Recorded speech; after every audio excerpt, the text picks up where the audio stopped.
come in. Oh. Wait a moment.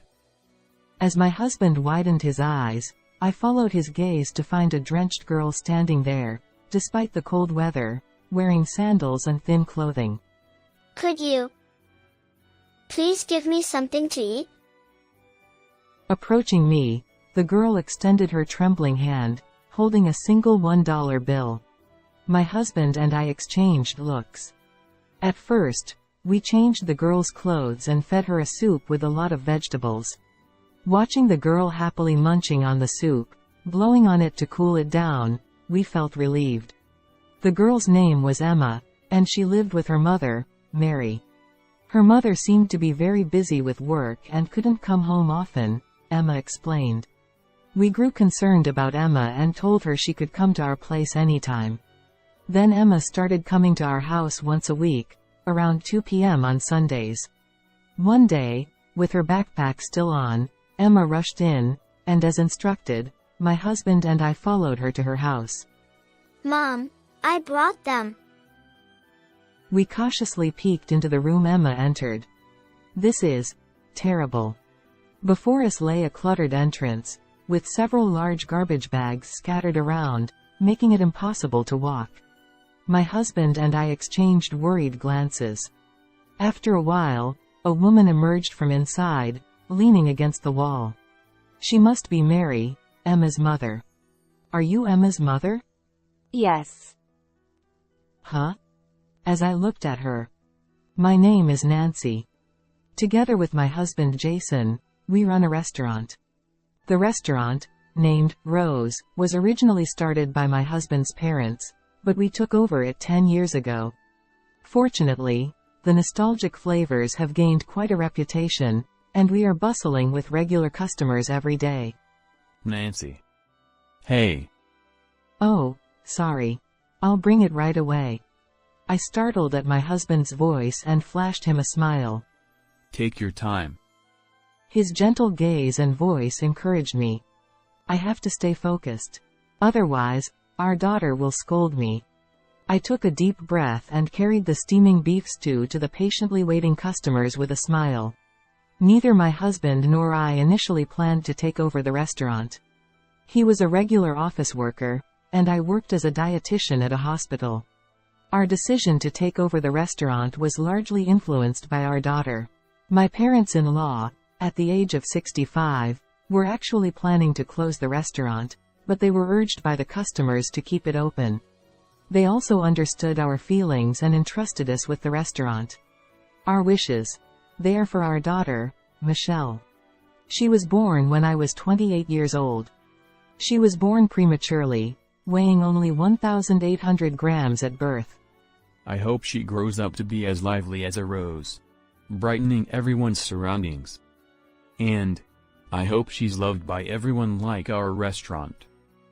With such hopes, my husband wished for our child who fought hard to live inside the incubator.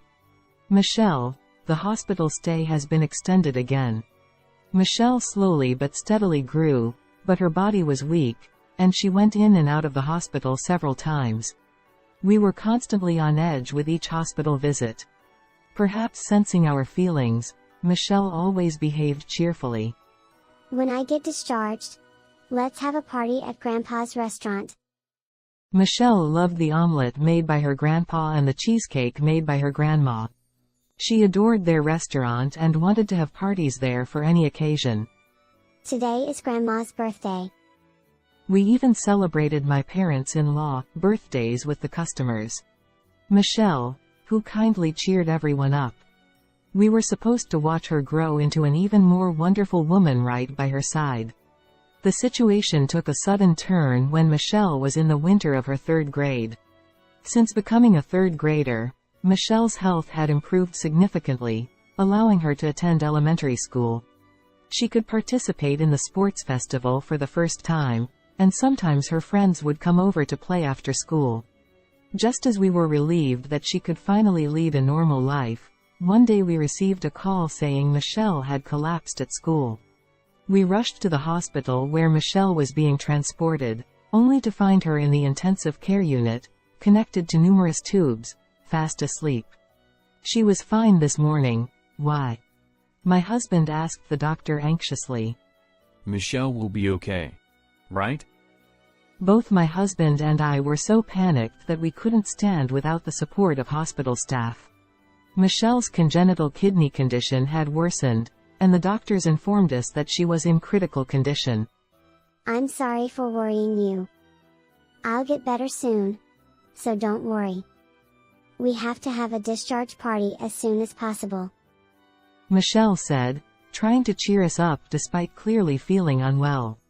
However, the illness gradually consumed her, and 2 weeks after being hospitalized, Michelle became someone who would never return home. Until the very end, Michelle looked forward to having parties at her grandfather's shop. Rose, the namesake of Michelle, held a special place in her heart. Hence, my husband and I vehemently opposed it when my parents-in-law considered closing the shop. We wanted to preserve this place filled with memories of Michelle. They nodded with gentle smiles, understanding our feelings. Over the next 7 years, my parents-in-law imparted the essence of the shop's flavors to us. Thanks to them, Rose continues to be a beloved spot for everyone. I'll have the omelet, please. Oh, Nancy, please display this in the shop. One day, while taking orders, the florist 3 doors down gave us a small bouquet. Today marks Michelle's anniversary. Among the regulars, some still remember Michelle, showing such gentle gestures like this florist. It's heartwarming to know people remember Michelle. But I still can't shake off my regrets. If only I had given birth to a healthier child. Inside the closed shop, I gaze at the flowers from the florist, tears welling up. In the empty shop, I sometimes find myself crying, reminiscing about Michelle. My husband comforted me, patting my back gently whenever I felt down. No one's to blame. It's been 23 years. And people other than our family still remember Michelle. That makes me happy. It's probably thanks to the shop. 23 years. As I look around the shop, it's well maintained, but being 50 years old, it still carries the weight of its age. We're already 59. How long can we protect this place Michelle loved so much? Nancy? What's wrong? Oh, it's nothing. Thank you. I replied, vaguely feeling anxious about the passage of time but not wanting to worry my husband further by articulating it. On a day of heavy rain, with few customers, the shop was unusually quiet, the sound of rain outside resonating clearly. Since there aren't many customers today, Nancy, you can take a break in the back. My husband said kindly to me as I started cleaning around. Thank you. But I feel like doing something with my hands. Just then, the door of the shop opened. Excuse me. Welcome. Oh, wait a minute. My husband's eyes widened as he looked ahead, where a shivering girl stood, despite the cold, wearing sandals and drenched from head to toe. Just wait a moment. I'll get a towel right now. I hurried to the back room and fetched a bath towel. It must have been cold. You'll be okay now. Could you give me something to eat? The girl extended her trembling hand as I approached, with a single $1 bill in it. My husband and I exchanged glances. Nancy, do we have any clothes that might fit her? Oh, I think Michelle's pajamas are upstairs. Come on, let's change you out of these wet clothes for now, to avoid catching a cold. Wrapping the drenched girl in a bath towel, I led her upstairs. Though currently unused, the second floor of the shop used to be where my parents-in-law lived until 3 years ago. Michelle, who adored her grandparents, always kept her pajamas with them, so she could stay over anytime. They had kept her pajamas neatly stored all this time. Oh, it fits perfectly. The pattern might be a bit outdated, but please forgive us.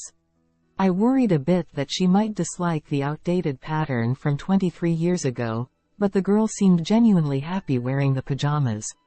And she seemed a bit relieved, quietly thanking us. When we went back downstairs, my husband, seeing the girl in Michelle's pajamas, widened his eyes. It suits you. Yeah. It suits you. Oh. Just wait a moment. I'll make something to warm you up. My husband started happily chopping onions. Perhaps feeling a resemblance to Michelle in the girl, my husband occasionally gave her gentle glances. Be careful. It's hot. After a while, my husband brought a hearty soup. Wow, it looks delicious. The girl's face lit up brightly. Watching her happily slurp the soup while blowing on it, we couldn't help but smile. I'm full. Thank you for the meal. The girl, finishing her meal, politely clasped her hands. Hey, can I ask your name? I'm Emma. Emma. My husband and I exchanged glances, noticing her speech bore a resemblance to Michelle's. Further inquiry revealed Emma was 8 years old, the same age Michelle was when she passed away. That's why Michelle's pajamas fit her perfectly. Michelle was this small. The thought of Michelle brought tears to my eyes involuntarily. At the same time, I wondered why such a young child had come alone to our house in the heavy rain. Can we ask about your home, Emma? Timidly asking, Emma nodded and began to speak. She lives with her mother, Mary, just the two of them. Her mother seems to be very busy with work and can't come home often. What does your mom do for work? Cleaning and making bento boxes. It seems her mother doesn't have a regular job. Does she usually make dinner for you? Usually, she leaves sandwiches or noodles for me. But today, there was nothing. I think Mom was really busy. So, I thought I'd buy something to eat for $1, but the rain was too strong. Unable to reach the supermarket, Emma happened to find our shop and came in as if guided. It was evident from her speech that Emma loves her mother dearly. Although I had never met her mother, it was clear from Emma's words that her mother was desperately raising her. As a single mother, this mother and daughter probably have no one else to rely on. What should we do? My husband and I fell into silence for a while. Sensing our discomfort, Emma stood up. Thank you so much today. The soup was delicious and made me feel better. I know $1 isn't enough, but I'm sorry. Saying this, she offered $1. It's okay. You don't need to pay. My husband said. We refused to take the money, but Emma seemed uneasy without paying even a little. Then, I'll take the $1. Thank you. If you'd like, would you come back to eat with us again? Of course. You don't need to pay. My husband offered. Huh, really? Eating without paying at a restaurant? Emma mumbled, looking down. Emma, never pessimistic about her situation, tried to maintain manners. Despite being 8 years old, Emma's mature demeanor made me worry. Our daughter passed away when she was 8. Her name was Michelle. She looked a bit like you. As Emma listened to my story, she lifted her head. Watching you reminds me of Michelle, and it makes me happy. So, would you come back to our place? We'd love to talk with you more, Emma. When our eyes met and I smiled at her, she finally returned a soft smile. You can return the umbrella next time you come. Take care on your way home. As the rain eased up, we escorted Emma out. She looked back several times, waving her hand each time. Excuse me. From then on, Emma started coming to our place once a week, on Sundays, a little after 2 p.m. What dish is this? It's gratin. I love gratin. My cheeks are going to fall off. Emma rejoiced at her first taste of gratin. As a registered dietitian, I made sure to provide Emma with well-balanced meals, using my knowledge to the fullest. Thanks to that, Emma's complexion gradually improved. Thank you, Jason and Nancy. After finishing her meal, she always left some coins behind. It's okay. We're just using up leftover ingredients. My husband would say. Despite our repeated assurances that she didn't need to pay, Emma would leave coins on the table every time. She's such a polite and responsible child. Sometimes, I admired her for it, and other times, seeing her jump with joy after eating the cheesecake for dessert, I couldn't help but feel happy that she was just an 8-year-old girl after all. Emma gradually started sharing more about school with us. We practiced doing backflips in PE, but I couldn't do it at all. Want to practice at the park later? Yes. Emma's eyes sparkled. Come to think of it, Michelle struggled with backflips too. We used to practice at the park during the shop's break time. But suddenly, she could do it one day. I think she said a friend taught her. Memories from the past resurfaced. As we talked with Emma, we increasingly felt Michelle's presence in her. So, we wanted nothing but happiness for her. However, it seemed her mother still wasn't coming home much. Isn't it worrying to leave an 8-year-old alone, no matter how busy she is with work? We don't even know what kind of work she does. But it's not right to pry into her family's affairs. Especially with Emma. My husband replied. We could only watch over Emma when she came on Sundays, spending restless days filled with concern. One day, during lunchtime, despite it being a weekday and lunchtime almost ending, Emma rushed into the shop looking extremely distressed. What's wrong, Emma? Coming back from school? Emma, still wearing her backpack, was breathing heavily, shaking her head. Mom. Mom. Hold on, Emma. My husband said, offering her a glass of water. I helped Emma take a few deep breaths to calm down and slowly drink some water. What happened to your mom? My mom. She can't stop coughing, and it's really bad. She said to call someone. Emma seemed on the verge of tears, so I hugged her gently. Okay, it's all right. Emma, can you show us the way to your house? Yeah. I signaled to my husband, who quickly checked the time and began taking off his apron. I'll come too. The customers have just left. And lunchtime is over. He said, hanging the closed sign on the door. This way. Following Emma, we hurried to her house. We were led to a 2-story dilapidated apartment by Emma. Without hesitation, Emma opened the door to room 101. Mom, I brought them. We cautiously peeked into the room Emma entered. This is terrible. In front of us lay a cluttered entrance with several large garbage bags strewn about, leaving no space to step. My husband and I exchanged worried looks, furrowing our brows.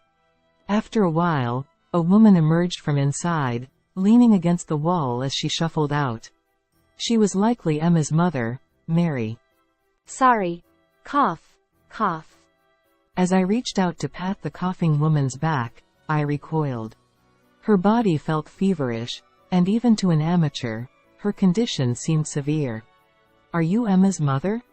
Yes. I'm sorry. My cold. Cough. Cough. Mary, your condition seems dangerous as it is. I'll call for an ambulance. My husband said, dialing immediately to request an ambulance. Do you have your insurance card? It's in the top drawer of the dresser. I struggled through the garbage bags and managed to enter the room. The interior was equally distressing. The sink was full of used dishes, there was a mountain of laundry beside the bed, and on the desk lay empty lunch containers and bottles. Emma diligently gathered the garbage from the bags. Emma, your mom is going to the hospital soon, I said, finding the insurance card as instructed from the top drawer of the dresser. The ambulance arrived promptly, and the paramedics carried Mary out of the house. I'll go with her. That's a good idea. Stay with Emma. I'll manage the shop. My husband said. I accompanied Emma into the ambulance, deciding to go to the hospital with them. The test results revealed that Mary had developed pneumonia due to a severe cold, and she had to be hospitalized for about a week. Thanks to the medication, her cough subsided, and Mary slept peacefully with a gentle wheeze. She must have been unable to sleep for a long time. Emma, the doctor will take care of Mom, so don't worry. Would you like to come to Auntie's house until Mom is discharged? I addressed Emma, who was anxiously watching her mother. Huh? Is it okay? Emma asked. Of course. I'm sure Mom will feel more at ease resting if you're with us. She'll get better soon. I reassured her. Thank you. Emma squeezed my hand tightly. She must have been quite anxious. Emma, when you're in trouble, like today, you can always say, help. People around you will lend a hand. Never hesitate. I advised her. Yeah.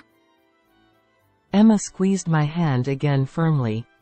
The next day, since it was our day off at the shop, my husband and I took Emma to visit Mary. Mary was awake by then. Emma eagerly ran to her. Emma, I'm sorry for the trouble I caused you. Mary gently embraced Emma and then turned to us, kneeling on the bed with her head bowed. Thank you so much. For Emma. And for everything, even though we're not family. Mary's voice choked with tears. Mary, look up. And remember, even if we're not family, you can rely on us. I assured her. Upon hearing my words, Mary raised her tearful face. Mom, Nancy's house has a parrot, and it said, I love you. Mary smiled gently as she watched Emma happily talk about our parrot. May I ask about Mary's situation at home? Sure. I'm a single mother. Mary started to talk. She's 31 years old. She had Emma when she was 23, but she didn't register with the man who became the father at the time. He and I, along with a friend, just started a restaurant. He said we'd get married once the restaurant got on track. She thought he was considering not burdening the child with debt. But a year later, when they had a decent number of customers and were repaying the debt as planned, he disappeared suddenly, taking a large sum of money from the restaurant. Both my friend and I were shocked. His phone was disconnected.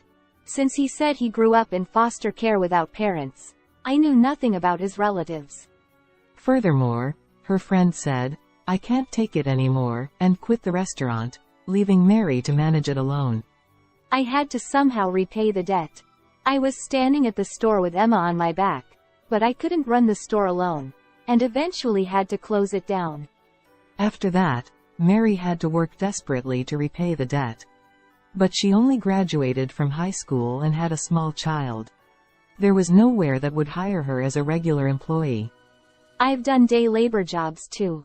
I just thought I had to work whenever I had time. Now, I work as a temporary worker doing cleaning during the day, and part-time at a delicatessen or convenience store at night. She spent a little time with Emma in the evening, then went back to work. And she would return home either in the early morning, before Emma woke up, or after Emma left for the day. Emma told me about the kindness you've shown us. Thank you so much. I wanted to express my gratitude, but I couldn't muster the courage to show my face. Really? I thought I might be scolded for not taking care of my child properly. It's true, I couldn't take care of Emma properly, and ended up collapsing.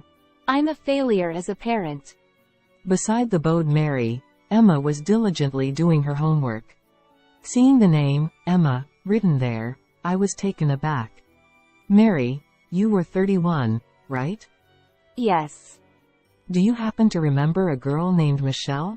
Back in 3rd grade, she used to tie her hair in 2 knots. Mary pondered for a moment, then lifted her head suddenly. Michelle, I remember. Wait, Nancy, are you parents of Michelle? I felt delighted and nodded, taking Mary's hand.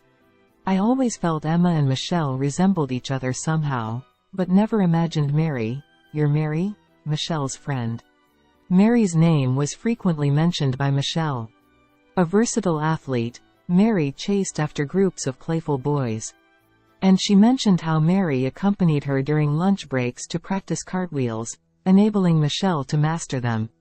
Michelle often envied Mary's energetic and reliable nature. With my talk, Mary shook her head. Oh no, it was actually me who admired Michelle. She was so genuine, able to easily slip into anyone's heart. Huh? I always got scolded by teachers for not being girly enough. Some kids even distanced themselves, warned not to play with the ones scolded by teachers. Clearly, it was a bitter memory for Mary as she bit her lip. But Michelle said she admired, Mary, I like you very much because you're stronger and kinder than anyone. I want to be like her. Her words saved me. That Michelle said such things. I had only heard that Mary was like a hero from Michelle's perspective. I never knew such an exchange occurred between them. Learning from each other and experiencing various emotions through their friendship, Michelle lived each day fully. Discovering this new facet of Michelle, we felt elated. With me being like this, Michelle up there in heaven must be disappointed. I need to do better. At this moment, my husband, who had been silent until then, sensitively reacted to Mary's words. You're right. Michelle might be disappointed if things stay this way. Come on, Jason.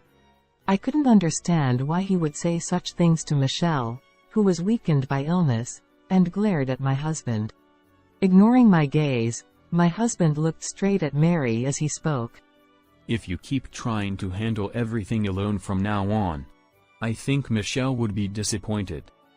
Mary, you're doing your best. Working so hard alone, carrying debts for Emma's sake. As Mary shed tears upon hearing my husband's words, he offered her a handkerchief and continued. But you know, when you're in trouble, it's okay to say help, because someone will definitely come to your aid. Maybe that's what Mary admired about Michelle? Mary nodded repeatedly, crying profusely. Michelle, who had been frail since childhood and relied on a lot of help from those around her, understood her limitations well and was indeed skilled at seeking help from others. It somehow made sense to me why Mary, who had always done everything by herself, admired Michelle. Mom, Nancy told me that I can say, help, too. It's definitely not good to endure everything. Emma gently patted Mary's head as she cried. You're right. It's not good to endure. Mary returned the gentle pat on Emma's head. Then she looked at us and said, I don't think continuing to live like this is a good idea. But becoming a full-time employee is difficult for me. Could you help me? From Mary's earnest gaze, I felt once again the strong desire to help this mother and daughter.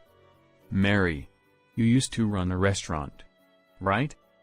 Are you interested in cooking? Yes. I enjoy seeing the happy faces of customers when they're full. My husband nodded as he looked at me. We run a restaurant. How about working and living here with us? What? Mary was so surprised by the sudden proposal that she couldn't even speak. What does living here mean? Emma, remember when you first came to our place and changed upstairs? Well, nobody lives there now, so I thought maybe you and Mom could live there.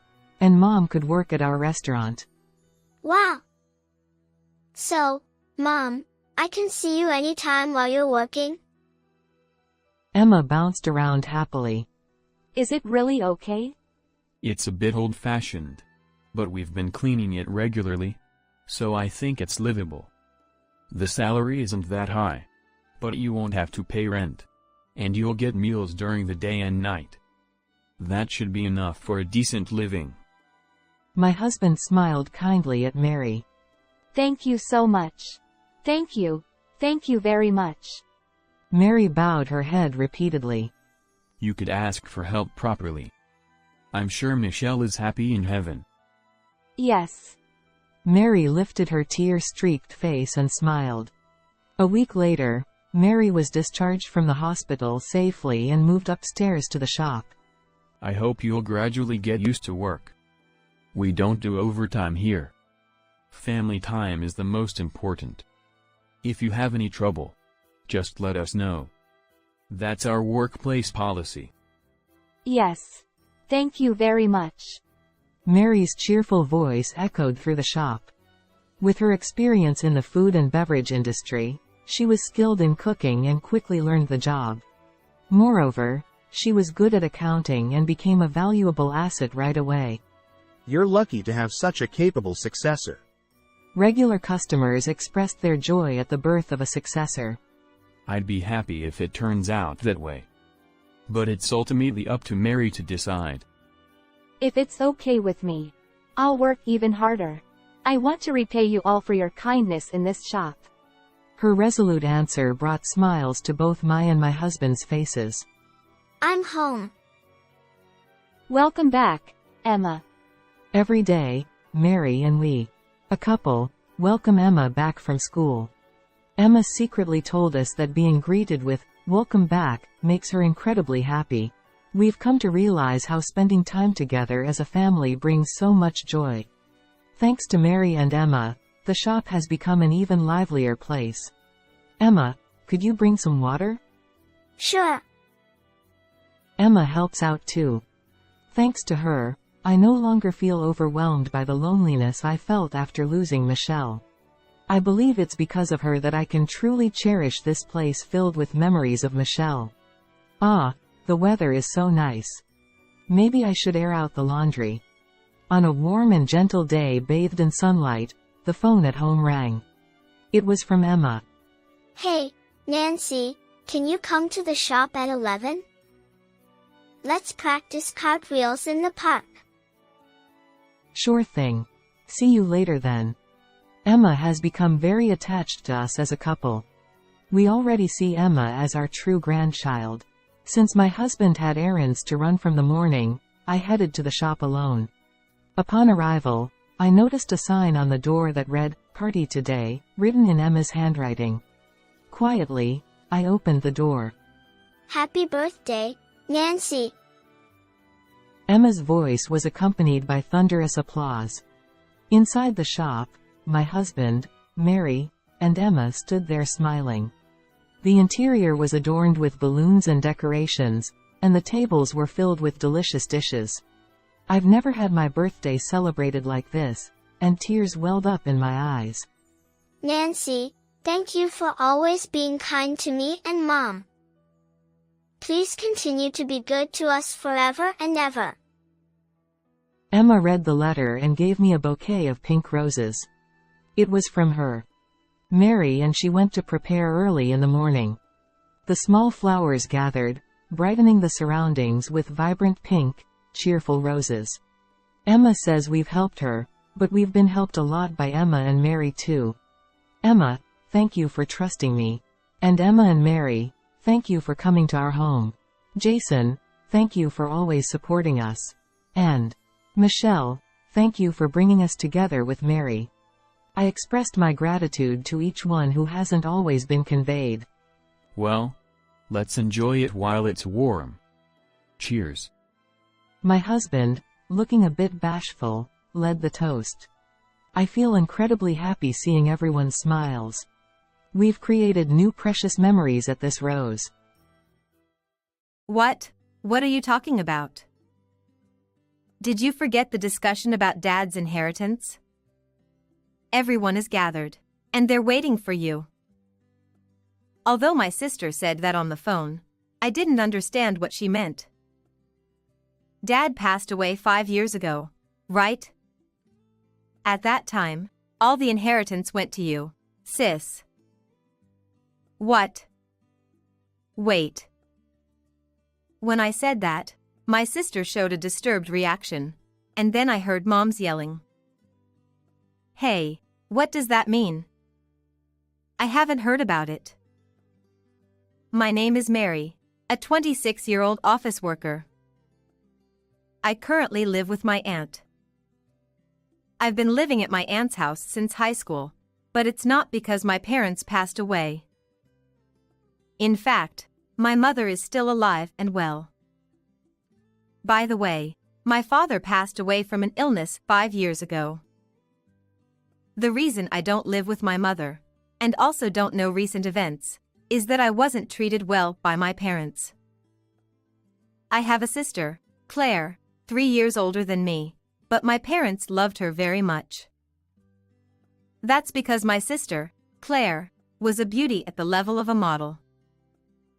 My parents, objectively speaking, were a handsome couple, and my father, as I mentioned earlier, had even worked as a model during his student days, being quite handsome.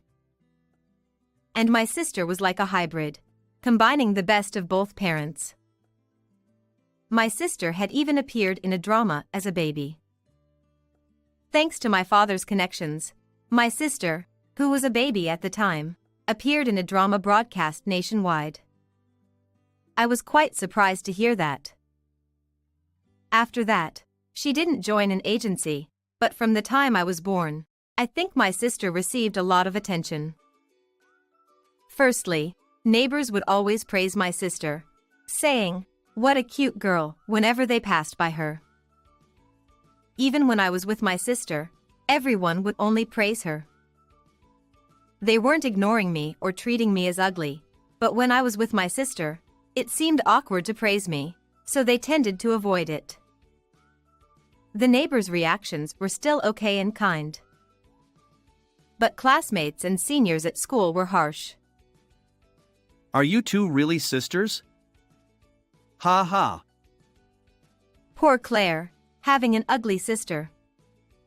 Ha ha. You don't look anything like your sister. Ha ha. Were you adopted?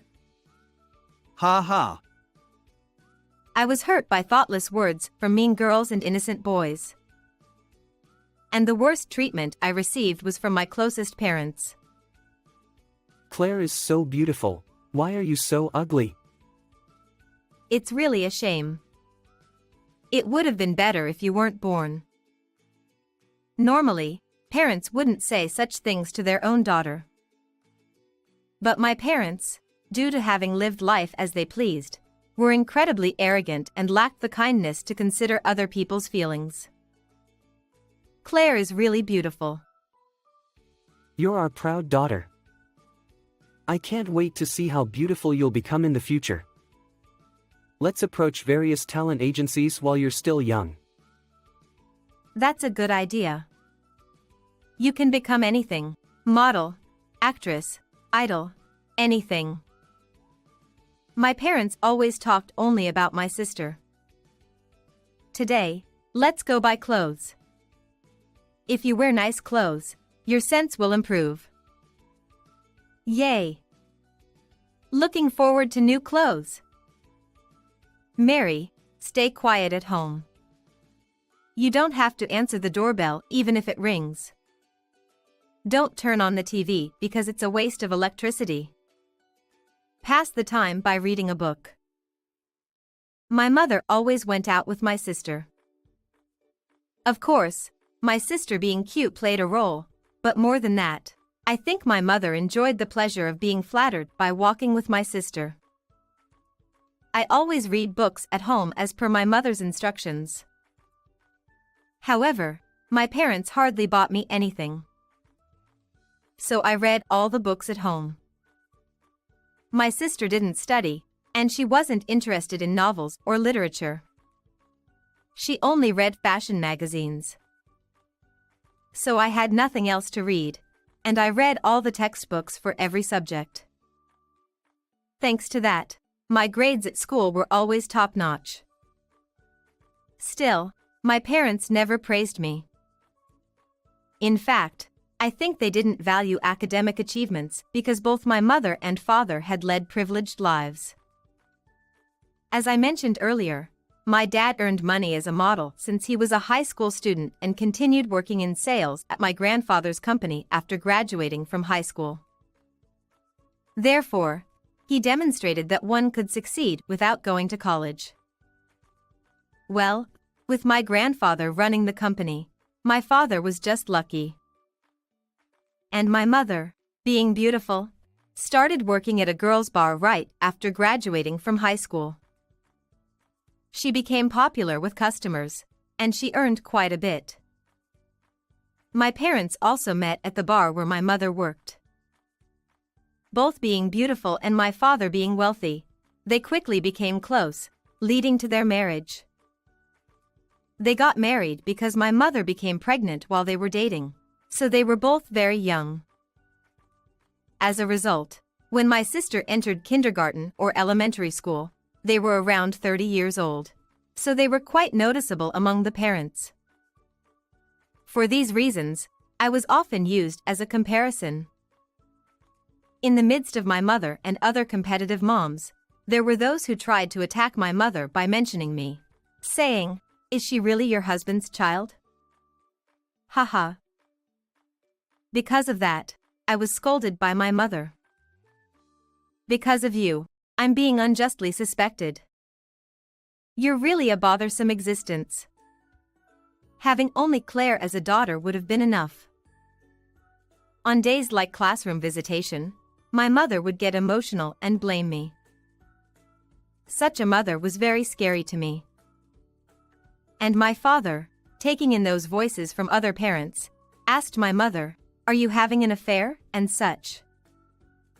That became the trigger for the deterioration of the relationship between my mother and father, and they started fighting frequently at home. Seeing such parents, my sister blamed me, saying, "The family is falling apart because of you, haha." My sister, being overly praised by our parents, believes that her entire life should go exactly as she wishes. Therefore, she treats me as if I'm beneath her, like trash. Spare me. I don't even want to breathe the same air, so go back to your room. Until I finish watching TV, you absolutely can't come to the living room. For you, vegetables are enough, haha. I'll take all the fried chicken. My sister enjoys making me submit and finds pleasure in seeing me troubled. So, I had a really tough time as a child. I was in a situation where I had almost no allies. When there was no hope in sight for the future, my maternal aunt came to my rescue. My aunt values family connections. Although my mother was a somewhat selfish sister, my aunt still kept in touch regularly. And when she inquired about the children, she always checked not only about my sister but also about me with my mother. My mother, seemingly annoyed by my aunt's kindness, would say, "If you're so concerned about Mary, take care of her during long vacations, leaving the care of me during summer and winter vacations to my aunt." Even though my aunt was single, she gladly accepted me, and the time I spent with her during the long holidays was incredibly healing for me. You are really obedient. Being able to study is also a talent. You are a wonderful child because you can make an effort. Even if the current environment is bad, don't rot away. There is definitely a place where you can shine. My aunt repeatedly spoke positive words to me. Thanks to her, even when I faced unfair treatment at home or school, I could overcome it without giving up. Time passed, and I turned 15. As a third-year junior high school student aiming for my top choice high school, amidst that, an event occurred. My father and mother got divorced. The cause was my mother's infidelity due to years of misunderstandings. Because of her beauty, my mother had a relationship with another man. However, my father said, "Thanks for giving me the opportunity to divorce," haha, completely cooling off his relationship with my mother, and then he claimed alimony and divorced her. Since my mother worked at a bar and had an affair with a regular customer there, she wasn't financially troubled, and she easily separated after paying the alimony. My sister, who was a third-year high school student, chose to live with my father because she loved him so much. As for me, both my father and mother refused to take me in. As a student who has the entrance exam at that time, it was the most stressful thing I had experienced. I would be a burden no matter where I was taken, and I couldn't study in this situation. When I was struggling with these thoughts, my aunt volunteered to take me in. My parents quickly agreed to that, and I became my aunt's adopted child. Although my parents were pleased to get rid of the trouble, it was the most grateful outcome for me. Living with my only ally, my aunt, was the greatest happiness for me. In reality, after starting to live with my aunt, I could concentrate on my studies, and I managed to pass the top high school in the prefecture.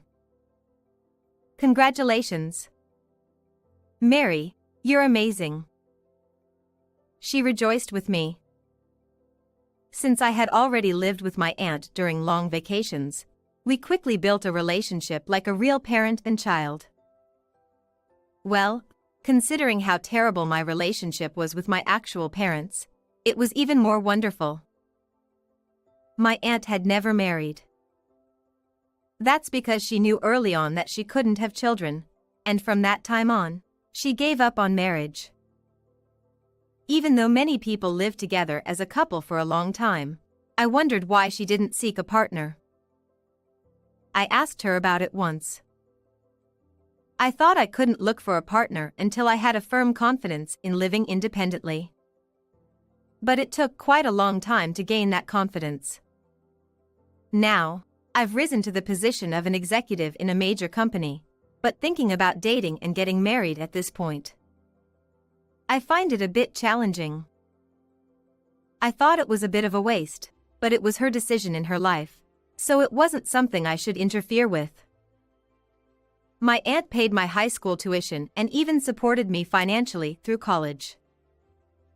I wanted to repay my aunt, so I studied hard at university. I aimed for good grades and decided to join a major company. However, amidst all this, I received surprising news. It was about my father's death. He suddenly collapsed, and by the time they found him, it was already too late. He became a person who wouldn't return. I reunited with my sister at my father's funeral, but during the funeral, my sister shed many tears and seemed genuinely sad. Since my sister had been greatly cherished and raised by my father, it was natural for her to care about him and cry. If my aunt were to pass away, I would probably also shed big tears. But for me, my father was just one of the people who tormented me, so my eyes were completely dry. And after the funeral, I witnessed a surprising scene. It happened after the relatives and attendees at my father's funeral had left. My sister, who had abruptly stopped crying, approached me. "You know, it seems like you're legally entitled to a share of the inheritance, but could you give up on that?" "Huh? So, I don't want you to receive Dad's inheritance." I was surprised by my sister's sudden change in attitude from her grieving state a while ago. I realized that her tears earlier were just a performance, probably done to be seen as a good daughter by the attendees. "Hey, say you'll give it up quickly." My sister said this to me in an irritated tone. "Okay, I'll give it up. I don't need that person's inheritance." When I said that, my sister prepared documents, saying, "Great. I'll proceed with the paperwork right away," with a full smile. I thought she was quite cunning in these matters, and her obsession with things that benefited her was no joke. I was already a third-year university student, and I needed to start job hunting next year. I didn't want any more complicated ties with my sister over our father's affairs.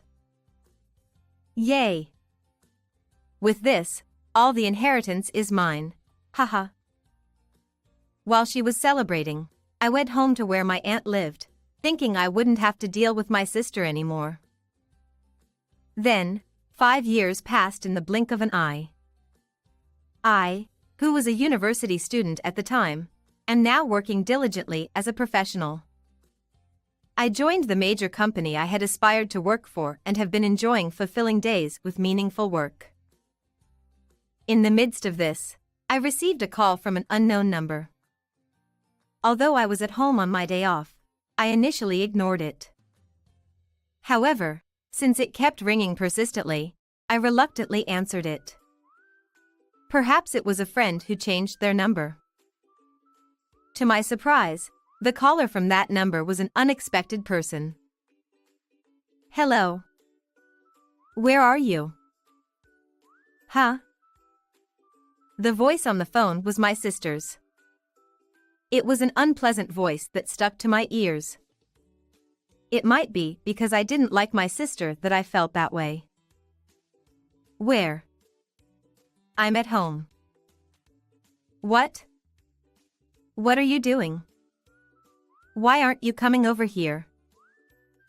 Huh, what are you talking about? It's about discussing the inheritance from Dad. Everyone is here, and they're waiting for you. While my sister said that on the phone, I didn't understand what she was talking about. But then it hit me. I heard from relatives that my sister had gone to my mother's place when my father passed away.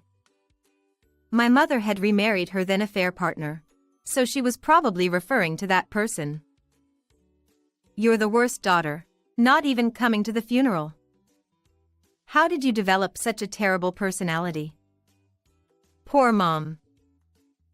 My sister said that and let out a dirty laugh. I see, my sister was probably trying to denigrate me in front of the relatives present. Since I could not care less about what the relatives thought of me, I calmly responded. Dad passed away 5 years ago, right? At that time, you inherited everything, didn't you? Wait. As I said this, my sister showed signs of agitation, and then I heard my mother shouting. Hey, what's this about? I didn't hear anything. It seemed they were using speaker mode. You.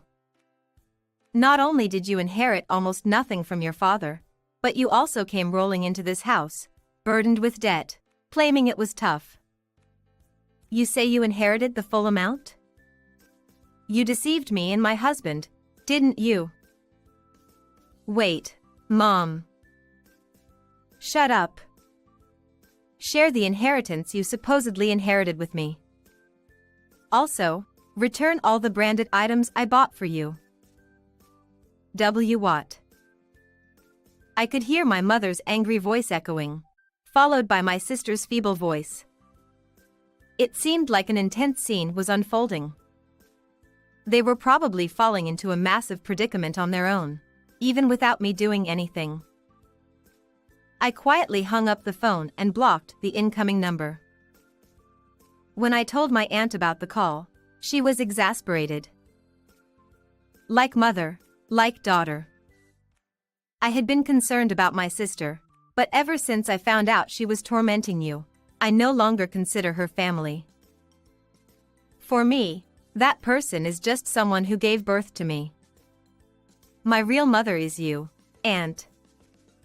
I'm going to repay you more and more from now on, so look forward to it. Oh, that's delightful. First, let's go on a trip together soon. I found a great hotel. Well, a trip with my daughter sounds like fun.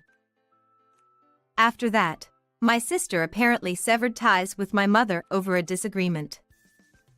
My sister fell victim to marriage fraud, accumulating a significant amount of debt.